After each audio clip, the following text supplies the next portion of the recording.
किस आधार पर एक संविधान पर पद पर आसीन मुख्यमंत्री एक ऐसे व्यक्ति को राष्ट्रीय सुरक्षा की ब्रीफिंग दे रहे हैं, अर्थात प्रियंका वाड्रा को, जो ना कि इलेक्टेड पोजीशन पर है,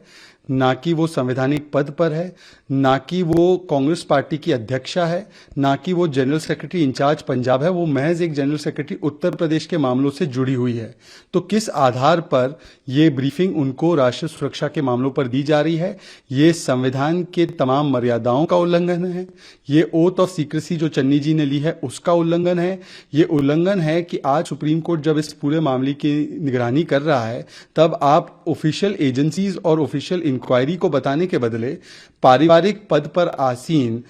एक पार्टी की नेत्री को ये सारी ब्रीफिंग दे रहे हैं। तो ये ब्रीफिंग का कंटेंट क्या था? इसमें आपने उनको क्या बताया? कौन से राष्ट्रीय सुरक्षा से जुड़ी हुई मामलों को आपने डाइवर्ज किया प्रियंका वाड्रा को? ये हमें तुरंत प्रभाव से मुख्यमंत्री जी को बताना चाहिए। और बार बार मुख्यमंत्री जी का ये कहना कि इसमें कोई थ्रेट नहीं था, पहले तो आपने इसको डेलिबरेटली पीएम की सिक्योरिटी को सैबोटाज करवाने का कार्य किया, उसके बाद आप कहते हैं कि कोई थ्रेट नहीं था, और अब राष्ट्रीय सुरक्षा से जुड़े हुए मामले आप एक परिवार से जुड़ी हुई व्यक्ति को केवल क्योंकि एक प्रथम परिवार से उनको ब्रीफ करते हैं और एक और बार राष्ट्रीय सुरक्षा के साथ खिलवाड़ करते हैं। ये दिखाता है कि कांग्रेस की पूरी साजिश थी, ये कुदरती नहीं, ये एक कंस्पिरेसी थी। देखिए, यदि चन्नी जी को ये समझ में नहीं आ रहा है कि किस प्रकार से राष्ट्रीय सुरक्षा और उन प्रधानमंत्री की सुरक्षा के साथ खिलवाड़ हुआ, तो मैं उनसे आग्रह करूंगा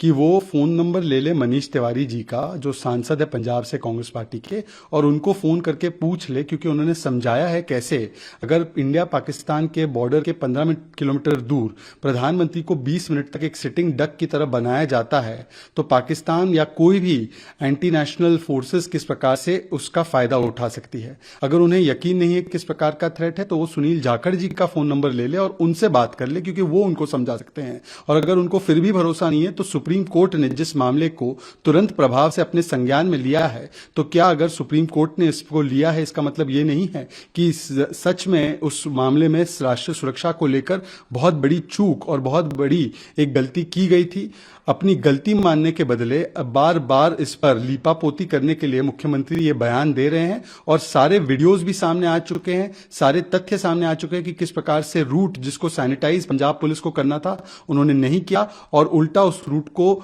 वहां पर जो कुछ तथाकथित प्रदर्शनकारी थे उनको बताने का काम किया, और राष्ट्रीय सुरक्षा और प्रधानमंत्री की सुरक्षा के साथ खिलवाड़। The problem with the Congress party is that they have conditional commitment towards constitutional democracy. जब चुनाव हम जीते तब इलेक्शन कमीशन सही, जब चुनाव हम जीते तब ईवीएम पंजाब में सही, तब ईवीएम छत्तीसगढ़ में सही, पर अगर हम चुनाव हारे तब ईवीएम खराब, तब इलेक्शन कमीशन खराब। जब सुप्रीम कोर्ट का फैसला हमारे हक में आ जाए तब सुप्रीम कोर्ट सही, अगर सुप्रीम कोर्ट का फैसला हमारे हक में ना आए और राम मंदिर के पक्ष में आए तो सुप्रीम कोर्ट खराब। जब आर्मी के ऊपर सवाल उठा देती है कांग्रेस पार्टी, जब सुप्रीम कोर्ट पर उठा देती है, जब पार्लियामेंट पर उठा देती है सवाल, this shows that Congress party has conditional commitment towards democracy. उनका भरोसा केवल परिवार तंत्र में है। लोकतंत्र की संस्थाओं पर सवाल उठाना, उन पर हमेशा सवाल चिन्ह खड़ा करना, ये कांग्रेस पार्टी का चरित्र बन चुका है,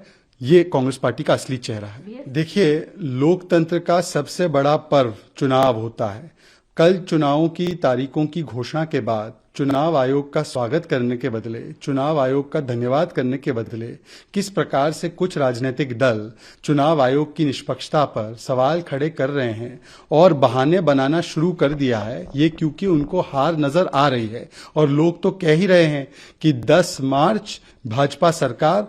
बसपा सपा साफ, और इसीलिए हो सकता है कि आने वाले डर की वजह से बहाने बनाने की जो प्रक्रिया है वो शुरू हो चुकी है, चाहे वो समाजवादी पार्टी हो, चाहे वो बहुजन समाज पार्टी हो। बहाने बनाने का मतलब यही है कि चुनावों में हार का डर उनको सता रहा है।